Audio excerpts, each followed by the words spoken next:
ओम नमः शिवाय। दोस्तों आपका हमारे चैनल पर स्वागत है। आज के इस कार्यक्रम में हम आपको जानकारी देने वाले हैं नवंबर और दिसंबर 2023 मेष लग्न या मेष राशि वालों के लिए कैसा रहेगा, क्योंकि नवंबर 2023 में कुछ बड़े ग्रहों का राशि परिवर्तन भी हो चुका होगा और इसके साथ शनिदेव मार्गी अवस्था में भी आ जाएंगे। तो यदि आप मेष लग्न या मेष राशि वाले हैं तो साल के अंतिम 2 महीने आपके जीवन में किस प्रकार के परिवर्तन लेकर आ रहे हैं, कौन सी बड़ी खुशखबरी आपको मिलने वाली है, कौन सी चीज़ें आपसे छिन सकती हैं और ऐसी कौन सी 4 चीज़ें हैं जिनको 2024 के लगने से पहले आपको चेक करना चाहिए और उनको ठीक अवश्य कर लेना चाहिए। तो यह वीडियो बहुत ही महत्वपूर्ण और ख़ास है, आप इसे अंत तक जरूर देखें। और यदि आप चैनल पर पहली बार विजिट कर रहे हैं तो चैनल को सब्सक्राइब कर लीजिएगा और वीडियो को लाइक भी कर दीजिएगा। देखिए, हम बात करेंगे जब नवंबर 2023 की शुरुआत होगी तो आपके लिए पहले देख लें कि ग्रह गोचरी स्थितियां किस प्रकार की रहेंगी। गुरुदेव बृहस्पति आपके लगन में गोचर करेंगे। राहु गुरु का चांडाल योग जो लगातार आपको परेशान कर रहा था, राहु देव आपके 12th हाउस में चले जाएंगे, गोचर करेंगे। नवंबर और दिसंबर के महीने में वक्रीगत अवस्था में वही शनिदेव 4 नवंबर से मार्गी हो जाएंगे, ये प्लस पॉइंट आपके लिए रहेगा। मंगल सूर्य बुध की युति आपके 7वें भाव में रहेगी। केतु और शुक्र की जो युति रहेगी वो 6 हाउस में रहेगी। हालांकि यहाँ पर शुक्र देव नीच के रहेंगे, लेकिन 3 नवंबर से 30 नवंबर तक ये अपनी स्वराशि में भी आ जाएंगे। हम बात करेंगे कि देखिए आपके लिए हेल्थ की क्या पोजीशन रहेगी। सबसे इंपॉर्टेंट बात है कि गुरुदेव बृहस्पति जिस भाव में बैठते हैं उस भाव का नाश करते हैं। दूसरी स्थिति ये रहेगी कि आपके लगने से यानी प्रथम भाव के स्वामी कौन बनते हैं, मंगल देव बनते हैं। मंगल देव आपकी राशि से 7वें भाव में गोचर करेंगे 16 नवंबर तक। तो 16 नवंबर तक आपकी हेल्थ अच्छी रहने वाली है। 16 नवंबर 2023 के बाद मंगल देव आपके 8वें भाव में चले जाएंगे। तो जो और ये कब तक रहेंगे, ये रहेंगे मंगल देव 28 दिसंबर तक आपके 8वें भाव में। लग्नेश का 8वें भाव में आना अच्छा नहीं माना जाता। 8वें भाव जो होता है वह कष्ट का, पीड़ा का, मृत्यु भाव भी से कहा जाता है। और जब ये 8वें भाव में आ जाएंगे मंगल देव, हालांकि ये स्वराशि के रहेंगे, तो इसका क्या इंडिकेशन है कि आपकी हेल्थ को लेकर केयर आपको करनी पड़ेगी। 16 नवंबर से लेकर दिसंबर तक आपको चोट चपेट लगने की संभावनाएं बनेंगी। हालांकि ये स्वराशि में रहेंगे, लेकिन शनिदेव भी दृष्टि डाल रहे हैं आपके लगन पर। तो हम ये कहेंगे कि जो मेष लग्न और मेष राशि वाले हैं 16 नवंबर से लेके और लास्ट दिसंबर तक अपनी हेल्थ को लेकर आप केयर कीजिएगा। खान पान को थोड़ा सा आप संयमित रखिएगा और इसके साथ में तनाव लेने से बचिएगा, है ना। थोड़ा सा हड्डियों में तकलीफ हो सकती है या आप में कॉन्फिडेंस की कमी रह सकती है, तो इस चीज़ का आपको ध्यान रखना होगा। बात कर लेते हैं आपके लिए किस प्रकार की स्थिति रहेगी पारिवारिक जीवन की। तो देखिए, मेष लग्न और मेष राशि वालों के लिए पारिवारिक जीवन के लिए मैं बात करूं तो आपके लिए जो ये नवंबर का महीना है यह शानदार रहने वाला है। माता पिता का पूर्ण रूप से सहयोग आपको प्राप्त होने वाला है। यदि आपकी माता की हेल्थ को लेकर कोई समस्या चल रही थी तो वह समस्या अवश्य दूर होने वाली है। जो मेष लग्न और मेष राशि वाले जातक हैं, वाहन से संबंधित कार्य आपका बन जाएगा नवंबर के महीने में। हालांकि मैं आपको स्पष्ट कर दूं कि जो भी आपको कुछ नए कार या प्रॉपर्टी वगैरह परचेज करना है, कुछ नई चीज़ें क्रिएट करना है या कोई सामान खरीदना है, कोई बड़े डिसीजंस लेने हैं, इनको आप 15 नवंबर के पहले निपटा लें तो अच्छा रहेगा। 15 नवंबर के बाद की जो स्थिति रहेगी वो बहुत अच्छी स्थिति नहीं रहेगी। इस बात का आपको ध्यान रखकर चलने की आवश्यकता रहने वाली है। इसके साथ में देखिए कि 17 नवंबर 2023 के बाद से आप पे कॉन्फिडेंस में वृद्धि होगी। ये स्थिति आपके लिए बहुत बढ़िया रहेगी और प्रेम संबंधों के लिहाज से भी समय अच्छा रहेगा। तो मैं मेष लग्न और मेष राशि वालों के लिए स्पष्ट कर दूं कि जो लोग प्रेम संबंधों में हैं उनके लिए प्रेम में अनुकूलता देखने को मिलने वाली है। यानी कि नवंबर और दिसंबर का महीना बहुत शानदार रहेगा। आप किसी को प्रपोज करना चाहते हैं, किसी से अपने मन की बात कहना चाहते हैं, उसमें आपको सफलता प्राप्त होने वाली है। साथ ही जिन लोगों के विवाह से संबंधित बात नहीं बन रही है तो विवाह से संबंधित बात बनने के भी योग बनते हैं यहाँ पर। और आपके लिए विवाह के भी योग बनेंगे क्योंकि राहु गुरु अलग हो गए हैं, तो यहाँ पर विवाह के भी योग बनेंगे। लेकिन जब तक लगने 8वें भाव में है तो थोड़ा सा क्या करना चाहिए कि आपको विवाह को डिले करना चाहिए। आपको जनवरी 2024 के बारे में सोचना चाहिए। साथ ही जो मेष लग्न और मेष राशि वाले जातक ऑलरेडी वैवाहिक जीवन में हैं, आप संतान प्राप्ति या का सपना देख रहे हैं, उनके लिए संतान प्राप्ति के अभियोग बनेंगे। साथ ही आप फैमिली प्लानिंग भी कर सकते हैं, तो ये बेहतर स्थिति यहाँ पर रहने वाली है। हम बात कर लेते हैं विद्यार्थियों के लिए समय कैसा रहेगा। देखिए 1 नवंबर से लेकर और 17 नवंबर 2023 तक विद्यार्थियों के लिए समय अच्छा नहीं रहेगा। कहीं ना कहीं से आप अपना समय जाया कर सकते हैं या पढ़ाई लिखाई में उतना अच्छा आपका मन नहीं लगने वाला है। इस बात को आप नोट करके चलिएगा। अगर 17 नवंबर 2023 के पहले कोई रिजल्ट आता है तो उसमें आपको बहुत अच्छी आशातीत सफलता नहीं मिलेगी। उसका रीजन है कि आपका जो पंचमेश है, पंचमेश बनते हैं सूर्यदेव और ये नीच अवस्था में रहेंगे। लेकिन सूर्यदेव का राशि परिवर्तन आपके अष्टम भाव में हो जाएगा, जहां से अष्टम भाव में मंगल देव भी रहेंगे। तो जो स्टूडेंट विद्यार्थी किसी भी प्रकार से रिसर्च के फील्ड से जुड़े हैं, इसके अतिरिक्त कोई टेक्निकल फील्ड से जुड़े हुए हैं, एजुकेशन आप ले रहे हैं, आईटी सेक्टर से जुड़कर कोई भी एजुकेशन ले रहे हैं, तो ये बहुत अच्छा टाइम फ्रेम आपके लिए रहेगा। 16 नवंबर 2023 के बाद से लेके दिसंबर 2023 तक का टाइम फ्रेम आपके लिए अच्छा रहेगा। रिसर्च डेवलपमेंट से जुड़े जातकों के लिए, जो स्टूडेंट हैं, विद्यार्थी हैं। हम बात कर लेते हैं कि आपके लिए किस प्रकार की स्थिति रहेगी दाम्पत्य जीवन की। देखिए आपके सप्तम भाव के जो स्वामी बनते हैं वो बनते हैं शुक्रदेव। अब बड़े ध्यान से इसको समझने की आवश्यकता। जो राहु गुरु का चांडाल योग था, राहु आपके बेडरूम में पहुंच जाएंगे क्योंकि 12th हाउस में ये रहेंगे। साथ ही मंगल, सूर्य और बुध की युति। सूर्य सप्तम भाव में अच्छे नहीं माने जाते, मंगल भी सप्तम भाव में अच्छे नहीं माने जाते क्योंकि ये अपनी शत्रु राशि में है 16। तो क्या समझना आपको, 1 नवंबर से 16 नवंबर तक आपके दाम्पत्य जीवन में परेशानियां रहेंगी। कहीं ना कहीं से सूर्य यहाँ पर बैठा है तो आपके जीवन साथी में आपको बहुत ज़्यादा ईगो देखने को मिलेगा, ईगो भी मिलेगा। साथ ही मंगल देव यहाँ पर हैं तो लड़ाई झगड़े और मारपीट तक भी बात पहुँच सकती है। लेकिन 16 नवंबर 2023 के बाद से जब मंगल का ट्रांजिट हो जाएगा और इसके साथ में 17 नवंबर को सूर्य का ट्रांजिट हो जाएगा, तो 17 नवंबर से आपके दाम्पत्य जीवन में जो लड़ाई झगड़े हैं वो काफ़ी हद तक कम हो जाएंगे और अनुकूलता भी देखने को मिलेगी 28 दिसंबर 2023 तक। अब देखिए यहाँ पर अगर मैं बात करूँ तो 3 नवंबर से लेकर 30 नवंबर तक क्या रहेगा कि शुक्रदेव भी आपके सप्तम भाव में आ जाएंगे। अब समझिए इस बात को कि जब भी सप्तम भाव के अंदर बहुत सारे ग्रह आ गए, मंगल भी आ गया, शुक्र भी आ गया, सूर्य भी आ गया, है ना, तो ऐसे स्थिति में क्या होगा, एक्स्ट्रा मैरिटल अफेयर होगा। तो अगर देखा जाए तो 3 नवंबर से लेके और 16 नवंबर का ये टाइम फ्रेम आपके लिए दाम्पत्य जीवन के लिए बहुत उतार चढ़ाव वाला है। लेकिन उसके बाद धीरे धीरे करके आपके लिए परिस्थितियां बेटर होंगी।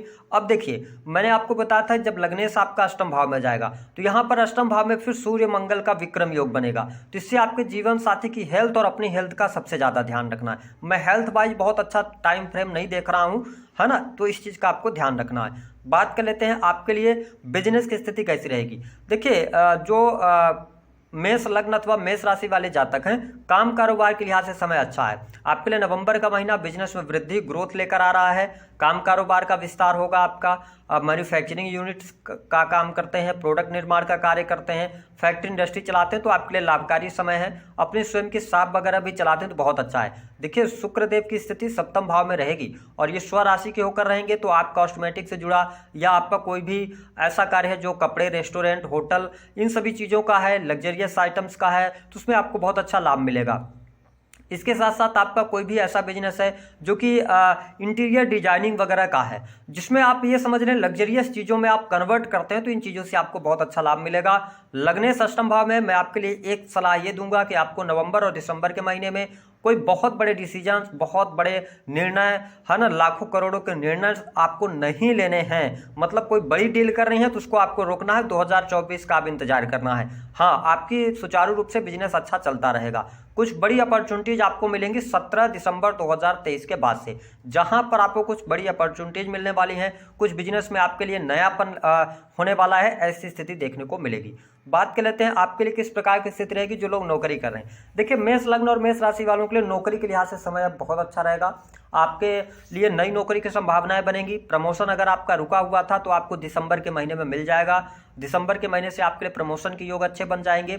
इसके साथ में नई नौकरी की संभावनाएं बनती हैं।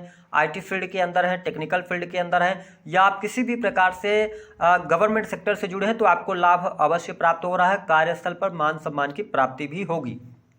साथ ही अगर धन की हम बात करें तो मेष लग्न और मेष राशि वालों के लिए धन की स्थिति बेटर होने जा रही है, क्योंकि अगर देखा जाए तो आपके द्वितीय भाव की अगर हम बात करें तो शुक्रदेव 6 हाउस के अंदर है, तो ये थोड़ा सा खर्चे ज़्यादा करवाएंगे या लोग आपकी छवि को नुकसान पहुंचाने का कार्य करेंगे नवंबर के महीने में। क्यों? इसलिए कि वो आपके पैसे को लेकर जलन का भाव उनके अंदर आएगा, ऐसी स्थिति, या आपकी स्टेटस को लेकर जलन का भाव आएगा। लेकिन धन की स्थिति आपके लिए बहुत ही बेटर रहेगी। धन भाव के जो स्वामी रहेंगे वो सप्तम भाव में गोचर करेंगे पूरा नवंबर, तो नवंबर का महीना धन के लिहाज से अच्छा है। साथ ही शनिदेव 4 नवंबर से मार्गी हो जाएंगे, तो आपके लाभ में भी वृद्धि होगी, यानी कि लाभ आपका होगा, रुका हुआ फंसा हुआ पैसा आपको मिल जाएगा, है ना। पिछले समय में आपने इन्वेस्टमेंट किया था तो उस इन्वेस्टमेंट से लाभ होगा। उन लोगों को जरूर थोड़ा सा ध्यान रखना होगा जो लोग शेयर मार्केट वगैरह में पैसा लगाते हैं, तो 17 नवंबर 2023 के बाद से थोड़ा सावधानी रखिएगा शेयर मार्केट वगैरह में, क्योंकि लग्नेश पीड़ित अवस्था में चलेंगे अष्टम भाव में, और शनि की दृष्टि भी आपके पंचम भाव पर रहेगी। गुरुदेव बृहस्पति की हालांकि दृष्टि भी पंचम भाव में है, लेकिन यहाँ पे लग्नेश पीड़ित है, इस वजह से आपको शेयर मार्केट वगैरह में थोड़ा सा सावधानी रखनी होगी, अन्यथा आपको नुकसान होगा। बात कर लेते हैं जो लोग विदेश जाना चाहते हैं, विदेश से जुड़कर कार्य कर रहे हैं, उनके लिए अब समय बहुत अच्छा है। राहु देव 12th हाउस के अंदर आए हैं, तो ये विदेश से आपको जोड़ सकते हैं, ऐसी स्थिति मुझे देखने को मिल रही है। साथ ही विदेशी भूमि से आपको लाभ होगा, इंपोर्ट एक्सपोर्ट से आपको लाभ होगा। अगर आप, हो सकता है आप कल्चर में चेंज कर लें, आप स्थान परिवर्तन करें, ऐसे भी स्थिति देखने को मिलेगी। साथ ही अगर देखा जाए तो इन 2 महीनों में आप विदेश से जुड़कर, इंटरनेट से जुड़कर अच्छा लाभ प्राप्त कर सकते हैं। 12th हाउस के अंदर राहु आए हैं, तो देखिए खर्चे जो अभी तक अक्टूबर के महीने में भी आपके बहुत ज़्यादा रहे, तो नवंबर और दिसंबर में भी खर्चे होंगे, लेकिन अब ये सही जगहों पर पैसा खर्च होने वाला है। 12th हाउस के अंदर राहु देव का आना बेडरूम में लड़ाइयों को ये दर्शाता है, लेकिन क्या है कि एक चीज़ और, 12th हाउस में जब राहु देव आते हैं ना, तो व्यक्ति को नशे की आदत बहुत ज़्यादा लगती है, तो आप थोड़ा सा बाहर जाकर घूमने फिरने में या एंजॉयमेंट में बहुत पैसा खर्च कर सकते हैं, गलत संगति में आ सकते हैं, तो इन चीज़ों का आपको ध्यान रखना है। हम बात कर लेते हैं 4 बड़ी खुशखबरी आपको क्या मिलने वाली है। नई नौकरी की संभावनाएं बहुत अच्छी हैं, जो अभी तक आपने मेहनत करा है उससे बहुत अच्छा धन लाभ होगा, धन संचय का कार्य आपका होगा। दूसरी स्थिति, प्रेम प्रस्ताव आपके पारित हो जाएंगे, कहने का मतलब यह है कि आपके नए प्रेम संबंध स्थापित होंगे, पहले से प्रेम संबंधों में है तो उसमें अनुकूलता देखने को मिलेगी। तीसरी जो स्थिति बनेगी आपके लिए वो बहुत बढ़िया रहेगी, संतान प्राप्ति का योग और विवाह के योग बनेंगे। चौथी जो स्थिति रहेगी, तो दाम्पत्य जीवन में जो मैंने टाइमिंग बताया है, यानी 16-17 नवंबर के पहले पहले थोड़ा ज़्यादा परिस्थितियां खराब रहेंगी, तो 1 तारीख से लेकर 16 नवंबर तक ध्यान रखना, उसके बाद धीरे धीरे परिस्थितियां बेटर हो जाएंगी। बात कर लेते हैं छीनेगा क्या आपसे। देखिए मैंने बताया राहु 12th हाउस के अंदर आया है, मतलब बेडरूम में। अगर आपने गलत संगति करी या शराब वगैरह का सेवन बहुत किया, तो उसका इम्पैक्ट जो है आपके बेडरूम तक पहुंचेगा और कहीं ना कहीं से पति पत्नी में वाद विवाद होंगे, अलगाव जैसी स्थितियां बनेंगी। दूसरी स्थिति कि 16 नवंबर 2023 से पहले आपके ऊपर कोई एलिगेशंस लग सकता है स्त्री पक्ष से, या आपके एक्स्ट्रा मैरिटल अफेयर हो सकते हैं। बात करते हैं कौन सी 4 चीज़ों को आपको ठीक करना है। जो मेष लग्न और मेष राशि वाले जातक हैं, सबसे पहले चेक कीजिए अपने सूझ को। अगर आप अभी भी, क्योंकि शनि 11th हाउस में है, ये मेरा एक्सपीरियंस है, मैं आपको अनुभव दे रहा हूँ, उसके आधार पर चीज़ों को ठीक कर लें। 2024 का जो वर्ष है, इस पूरे वर्ष को शनिदेव रूल करने वाले हैं, तो आपको क्या करना है कि अगर इस वीडियो को यहाँ तक देख रहे हैं, तो सबसे पहले तो आपको चमड़े के बेल्ट, चमड़े का वॉलेट और चमड़े का शूज इस्तेमाल नहीं करना है। इस बात को आप ध्यान रखकर चलें, तभी शनिदेव, क्योंकि आपकी राशि में नीच के हो जाते हैं और शनिदेव से अच्छे परिणाम आपको प्राप्त करना है, तो इन शूज को अवॉइड कीजिए। दूसरी स्थिति, अपने शूज को आप चेक कीजिए। अगर आप ब्रांडेड शूज पहनते हैं, अपने जीवन में आप कपड़े कैसे भी पहन लें, लेकिन शूज को हमेशा ब्रांडेड पहनना चाहिए, क्योंकि काल पुरुष की कुंडली में अगर हम देखें तो अगर राशियों को देखें तो 12वें नंबर की राशि मीन आती है, उसमें शुक्र उच्च का होता है। शुक्रदेव आपके सप्तमेश और 2nd हाउस के लॉर्ड बनते हैं। ऐसी स्थिति में अगर आप ब्रांडेड शूज पहनते हैं तो शुक्र को मजबूती मिलती है ना। मीन राशि में ही सबसे ज्यादा ये उच्च के होते हैं। और अगर देखा जाए तो कालपुरुष की कुंडली में मीन को पैर कहा गया है। ऐसी स्थिति में अगर आप शुक्र को बेटर करते हैं, शूज अच्छे पहनते हैं, साफ सुथरे शूज पहनते हैं, तो 100% आपके धन में वृद्धि होगी, व्यापार में वृद्धि होगी। ये प्रैक्टिकल है, इसको आप करके देखिएगा। दूसरी स्थिति कि अगर आपके घर में बहुत ज्यादा पानी टपक रहा है, या पानी की वेस्टिंग बहुत ज्यादा हो रही है, या नल से बार बार पानी टपकता है, या घर में बहुत ज्यादा सीलन रहती है, तो ये इंडिकेशन दे रहा है कि इसमें राहु और चंद्रमा आपकी पत्रिका में जरूर ग्रहण में होंगे या एक दूसरे से दृष्टि कर रहे होंगे। तो ऐसी स्थिति में क्या करना है कि आपको अपने घर से पानी की वेस्टिंग को रोकना है। अगर आप इसको 2024 से पहले अपने नल को ठीक करवाएं, तो इससे क्या होगा कि चंद्रमा आपका बेटर होगा। चंद्रमा बेटर होगा तो जो आपके घर परिवार में बहुत ज्यादा वाद विवाद रहते हैं ना, लड़ाई झगड़े रहते हैं, और कहीं ना कहीं से सब घर परिवार के लोग कहीं ना कहीं किसी न किसी बात को लेकर चिंतित रहते हैं, तो इन चिंताओं से आपको मुक्ति मिलेगी। तीसरी स्थिति आपको क्या चेक करनी है तीसरी स्थिति ये चेक करें मेष लग्न और मेष राशि वाले जातक कि अगर आपके घर में खंडित मूर्तियां पड़ी हुई हैं या एक ही देवी देवता की बहुत सारी मूर्तियां पड़ी हुई हैं, है ना, जैसे अगर मान लीजिए आपके घर में बहुत ज़्यादा आप राधा कृष्ण की मूर्तियां लगी हुई हैं, तो आप समझ लीजिए कि आपके मैरिटल लाइफ में चीज़ें अच्छी नहीं होंगी। क्योंकि क्या होगा कि व्यक्ति एक्स्ट्रा मैरिटल की तरफ जाएगा, चाहे वो वाइफ हो चाहे वो हस्बैंड हो। तो आपको केवल राधा कृष्ण की एक ही मूर्ति रखना है। ये मैं वास्तु का उपाय दे रहा हूँ, इसको ठीक कीजिए आप। इसके अलावा चौथी चीज़ें जो आपको ठीक करना है कि मैं आपको बता रहा हूँ कि अगर आपकी कोई बड़ी मनोकामना है, कोई बहुत बड़ी महत्वाकांक्षा है जो कि 2024 में आप पूर्ण करना चाहते हैं, उसके लिए आप एक सफ़ेद कागज़ लीजिए और शुक्रवार के दिन, ध्यान रखें, शुक्रवार के दिन आपको उस कागज़ पर अपनी इच्छा लिखनी है और उसको अपने घर के पश्चिम दिशा की दीवार में चिपका दें। और उसको आप कम से कम नहीं तो सुबह जब उठें तो देखें, उसको एक बार देखें और उसको याद करें। इस काम को आप करें, 2024 में जो आपकी मनोकामना होगी वह अवश्य पूर्ण होगी। तो दी गई जानकारी पसंद आए तो वीडियो को लाइक करें। उपाय क्या करना है? उपाय अभी हनुमान चालीसा का आप पाठ करते रहें। गाय को